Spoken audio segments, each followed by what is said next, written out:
3ஆம் number patient உடம்பு எப்படி இருக்குன்னு கேட்டேன். ரொம்ப நல்லா இருக்கேன் சார். அநேகமா இன்னைக்கு டிஸ்சார்ஜ் ஆயிடுவான்னு நினைக்கிறேன். ஆயிரம் கேட்டேன். அவனை நம்பித்தான் ஒரு பிளாட் பாத்துருக்கிறேன். என் பொண்ணு கல்யாணத்துக்கு ஒரு வரம் பாத்துருக்கிறேன். சார் ப்ளீஸ் சார் என்ன டிஸ்சார்ஜ் பண்ணுங்க. நான் என்ன பேஷண்டா? ஒரு வருஷத்துக்கு முன்னாடி எங்க மாமா இங்க அட்மிட் ஆயிருந்தப்போ நான் சாத்துக்குடி வாங்கிட்டு வந்தேன். என்ன புடிச்சு கட்டி போட்டு ட்ரீட்மெண்ட் கொடுத்துட்டு இருக்கிறீங்களா? உங்க மாமா மட்டும் என்ன பேஷண்டா? அவரும் சாத்துக்குடி வாங்கிட்டு வந்து தானே இந்த ஆளுகிட்ட மாட்டிக்கிட்டாரு. இந்த ஹாஸ்பிட்டலுக்குள்ள யார் நுழைஞ்சாலும் அவங்களுக்கு ட்ரீட்மெண்ட் கொடுத்து அவங்க சேர்ந்து பீச புட்டுங்காம விட்டமா.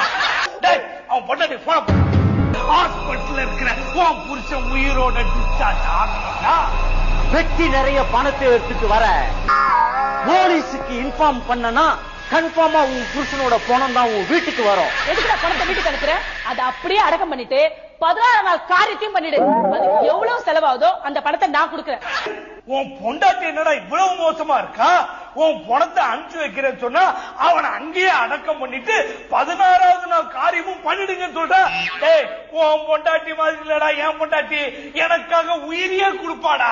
சார் இவ்வளவு நேரம் போன்ல பேசிட்டு இருந்து உன் பொண்டாட்டி தான் சார். அவன் பொண்டாட்டிக்கு போன போட சொன்னா என் பொண்டாட்டிக்கு என்ன போன போட்டா? சாரி சார், ஏதோ பழக்க தோசத்துல போட்ட சார். பழக்க தோசமா?